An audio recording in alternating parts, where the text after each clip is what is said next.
అదే విధంగా ఈరోజు ప్రధానమైన డిమాండ్లు ఏంటంటే హాస్టల్లో ఈరోజు శానిటైజేషన్ కరెక్ట్గా లేదు.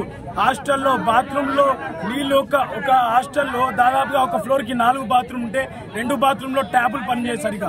అదేవిధంగా అమ్మాయిల హాస్టల్లో ముఖ్యంగా చూసుకున్నట్టయితే వాళ్లకు 1500 నుంచి 2000 బిల్లు పడుతుంది.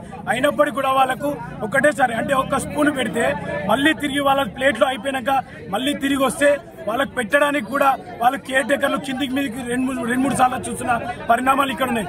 అమ్మాయిలకు అంత ఘోరమైన పరిస్థితి ఎందుకున్నదంటే ఈరోజు వాళ్ళు అడిగినప్పటికీ కూడా వాళ్ళని టార్గెట్ చేస్తున్న పరిస్థితులు ఈరోజు మనం ఇక్కడ చూస్తూ ఉన్నాం. ఎందుకంటే అబ్బాయిలకు సరే అడిగినప్పటికీ వాళ్ళు ఏమన్నా కూడా ఇంకోసారి అడిగి పెట్టించుకునే తత్వం అబ్బాయిల దగ్గర ఉంటుంది. కానీ అమ్మాయిల పరిస్థితి అది కాదు. ఒక్కసారి కనీసం రావద్దంటే వాళ్ళు మళ్ళీ అక్కడ చూడని పరిస్థితి. అదేవిధంగా ఈరోజు స్టాఫ్ లేదు, మెస్సుల్లో స్టాఫ్ లేవు, అదేవిధంగా రిక్రూట్మెంట్ లేదు ఈరోజు. అదేవిధంగా ఈరోజు హాస్టళ్ల పరిస్థితి అధ్వాన్నంగా ఉన్నది. హాస్టల్లో పెచ్చులుడి నెత్తుల మీద పడి అదేవిధంగా కాళ్ళ మీద పడి ఈరోజు కాళ్ళు బొక్కలు ఇరుగుతున్నాయి, నెత్తులు పలుతున్నాయి. అయినా కూడా యంత్రాంగం కదిలి ఈరోజు పట్టించుకునే పరిస్థితి లేదు. వీటన్నిటిని కూడా వెంటనే వీటన్నిటిపైన దృష్టి పెట్టి వాటిని పట్టించుకొని వాటిని బాగు చేయాలని సందర్భంగా తెలియజేస్తాం.